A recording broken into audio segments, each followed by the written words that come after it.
fast, for at der kan skabes tryk. Vi samler alle rakettens dele, og jeg sørger for at presse godt til, så der ikke kan trænge luft igen.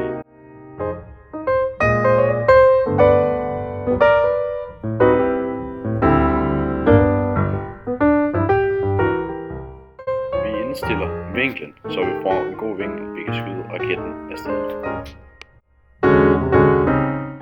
Vi pumper luft ind i røret for at skabe et overtryk.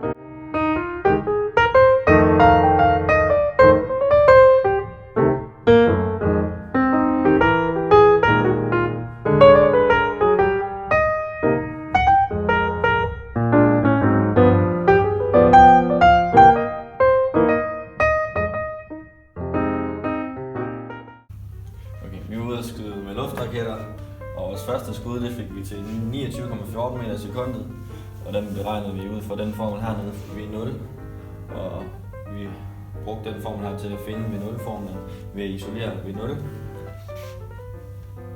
Ja, og efterfølgende der skulle vi finde det her lille alfa, som også er kaldt elevationen, som er vinklen.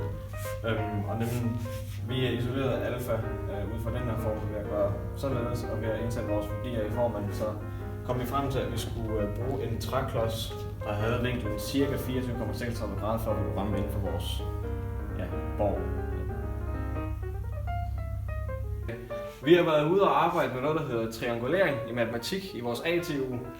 Og det gjorde vi på den måde, at vi skulle måle nogle vinkler ud fra nogle pæle, der var sat op ude på en græsplæne, og pælene det er dem, vi har markeret her. De udgør altså omkredsen af hele den her firkant. Og vores formål med hele den her lille øvelse, det var, at vi i sidste ende skulle finde omkredsen og afstanden fra de 4 hjørner og ind til midten. Ja. Og for at finde dem kunne man bruge sinusrelationerne, og man kunne også bruge Manuels trekantsberegner, og den brugte vi.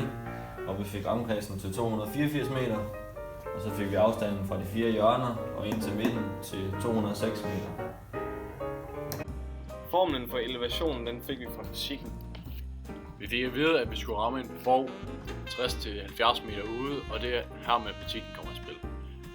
Vi kunne prøve os frem, hvor vi højst sandsynligt skulle bruge 3-4 skud for at ramme. Hvorimod hvis vi regnede vinkel ud fra den fysiske form, ville det være væsentligt større chance for, at vi ville ramme plet inden for 2-3 skud.